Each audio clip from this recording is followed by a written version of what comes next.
Mary Boykin Chesnut, born Mary Boykin Miller, was a South Carolina author noted for a book published as her Civil War diary, which was a vivid picture of society in the throes of its life and death struggle. Is your whole presentation this boring? Asia! She described the war from within her upper-class circles of Southern planter society, but encompassed all classes in her book. She was married to a lawyer who served as a United States Senator. Gold digger. Asia! Beth! And a Confederate officer. Unlike her husband, Mary secretly held abolitionist views. Chesnut worked toward the final form of her book in 1981. Don't you mean 1881? Why'd you put her in honors history? Shut it, Beth. I want to learn here.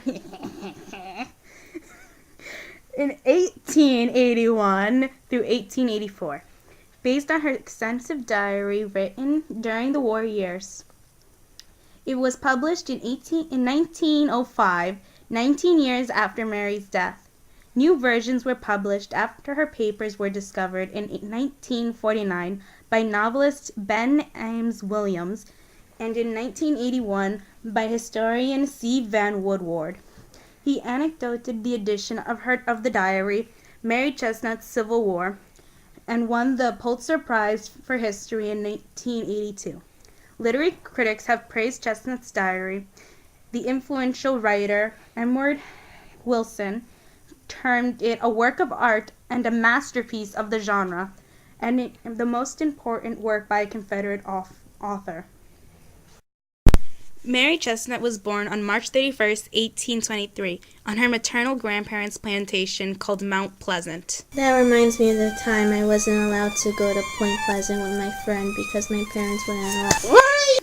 Near Statesburg, South Carolina, in the huge hills of Stantee.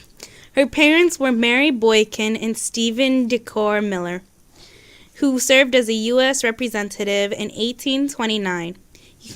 He was elected governor of South Carolina and in 1831 as a U.S. senator. The family lived in Charleston. Mary was the oldest of 4 children. She had a younger brother, Stephen, and 2 sisters, Catherine and Sarah Amelia. Leaving politics, her father took his family to Mississippi, where he bought an extensive acreage.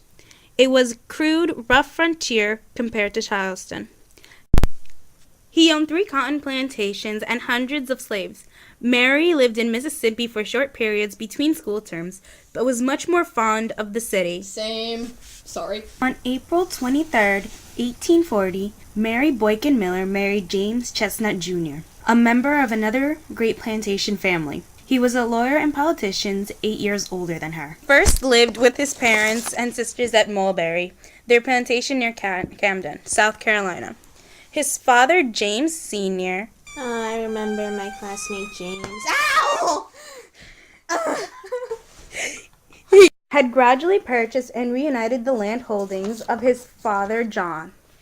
He was said to own about 5 square miles at the maximum and to hold about 500 slaves by 1849. Intelligent and witty, Mary Chesnut took part in her husband's career. Feminism. Oh, God. As entertaining was an important part of building political networks. She had her best times when they were in the capitals of Washington, D.C. and Richmond.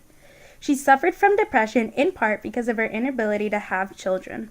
The Chesnuts' marriage was at times stormy, owing to their differences in temperament, but their companionship was mostly warm and affectionate. Like many of the planter elite, the Chesnuts fell into hard times after the war. They lost 1,000 slaves as property through emancipation. James Chesnut Sr. died in 1866. His will left his son the use of Mulberry Plantation in Sandy Hill. I remember when I went to Sandy Hook and I saw a dead jellyfish lying alone. Ow! Both of which were encumbered by debt, and 83 slaves by name who were by then freed men. The younger Chesnut struggled to build up the plantations and support his father's dependents. By his father's will, James Chesnut had the use of Mulberry and Sandy Hill plantations only during his lifetime. In February 1885, both him and Mary's mother died.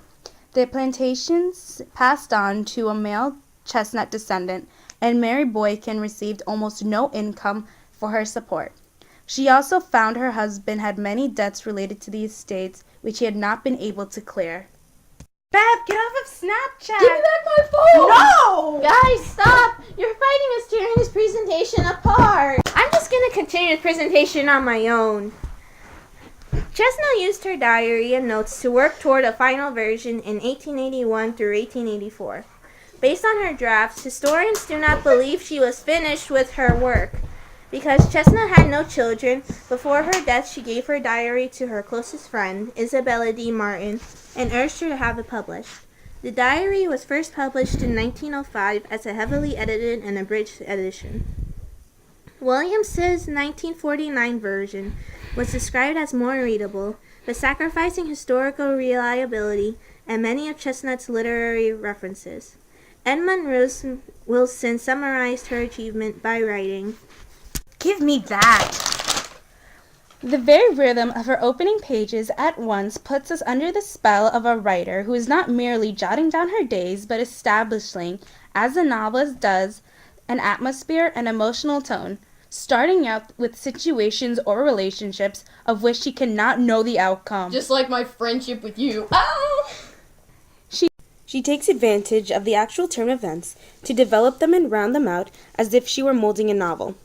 However, since neither Chesnut nor her later editors concealed the fact that the work had been heavily revised, Land's views that the whole project is a fraud remained very much that of a minority. And in 1982, Woodward's edition of Chesnut's diary won a Pulitzer Prize.